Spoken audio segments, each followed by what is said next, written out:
Hello. I thought I'd explain to those who might have just given up and shut down on British politics what's going on with the new party, still as yet unnamed, that was announced by Zara Sultana a few days ago, and which seems to have been, well, something of a surprise to Jeremy Corbyn, who is supposed to be on board with this, at least according to Sultana.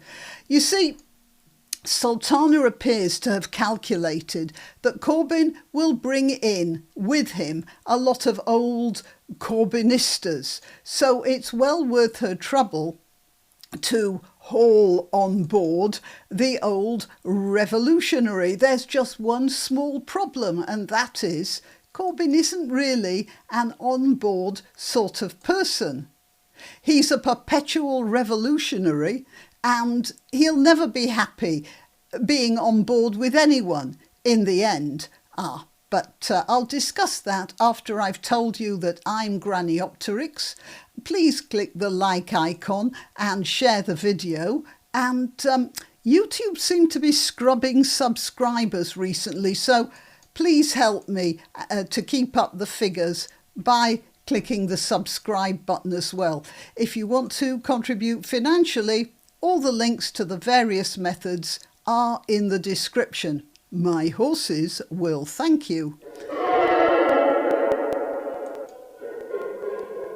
OK, so Jeremy Corbyn's dilemma is this. I mean, apart from the fact that he's an unpleasant person. Here, let me show you what sort of a person he is when he's questioned about anything. Hang on, I'll just change screens.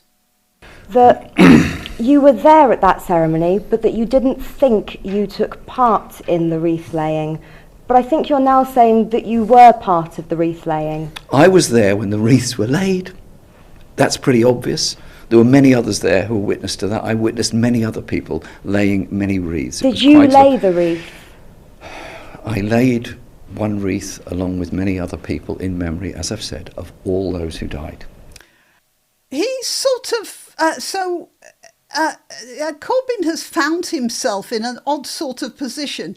He's like a chap who's been, well, occasionally bumping into the daughter of a neighbour who lives in the same street and, and exchanged a few pleasantries with her, about the weather and such like. And then one day he's just coming back from work and he finds the girl's father there in the bus shelter with a shotgun and a preacher.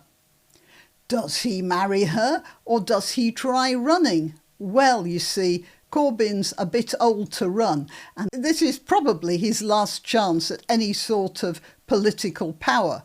The problem is that Corbyn, as I said, isn't really a team man. And if you look at his history, including that little clip I showed you, you'll see the pattern of an autocrat who resents being questioned or countered. However, he either places that ring on her finger or he sneaks off into political oblivion. He also has to take into consideration that Zara Sultana will be bringing a dowry into this marriage. She resigned from the Labour Party when Starmer and Reeves made a decision to keep the two-child benefit cap that the nasty Conservatives put into place when they were in power. The two-child cap affects poor families of Pakistani heritage. I mean, it's not aimed at them specifically, but there are 49% of families of Pakistani heritage are on the poverty line, and they have an average family size of around 4 children. So they really are interested in that two-child cap being ditched. And the left of the Labour Party has for years been very annoyed by this two-child policy because they get a lot of votes from those self-same Pakistani Muslims. And in any case, as everyone on the left knows, there is a magic money tree that will pay for all of this stuff. All you have to do is wish. So you have a situation in which Jess Phillips, one of the Labour stalwarts in the last election, she scraped in at under 700 votes against a Workers' Party candidate. Well, back to Ms. Sultana. It looks like she hoped other old-fashioned Labour Party stalwarts like Diane Abbott would gladly join the wedding party, but so far there's not been much of a response. But believe me, we're on a knife edge here. It could all suddenly turn like that into a mass movement, especially with Corbyn on board.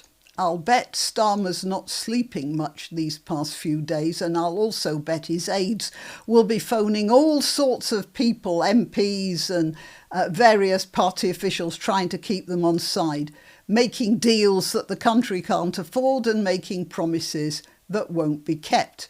The thing is that the Starmer cabinet has been trying to cut welfare payments all round, but all his proposed cuts have simply been abandoned. In the past couple of weeks, he's had to ditch everything he and Rachel from Accounts have proposed.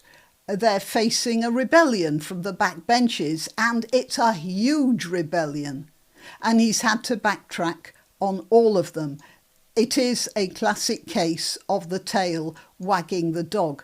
You know, I've frequently complained that King Charles could have and should have sorted this out months ago by dissolving Parliament on the grounds that Starmer doesn't really have a mandate and he's going to give the Chagos Islands away, and the country is being invaded by a completely unsupportable population of military-age, non-English speaking economic migrants. And I've wondered why His Majesty seems so remote from these problems.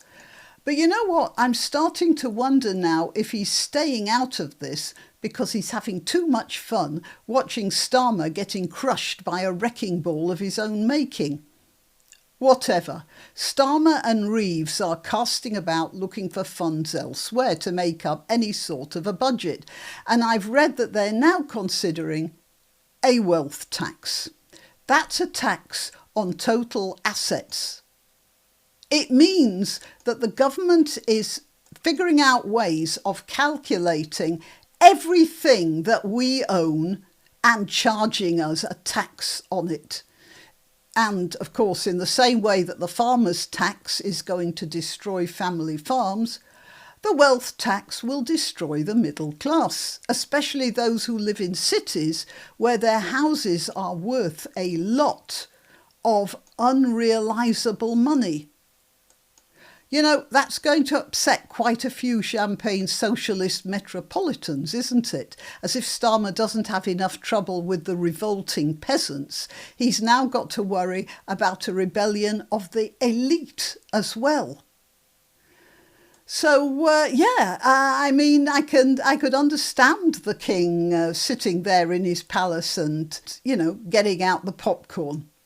But I think I have a lifeline for Sir Keir to save a little bit of money at least. You see, in 2023 to 2024, the Home Office spent £4.7 billion on asylum support, with £3 billion specifically for hotel accommodation.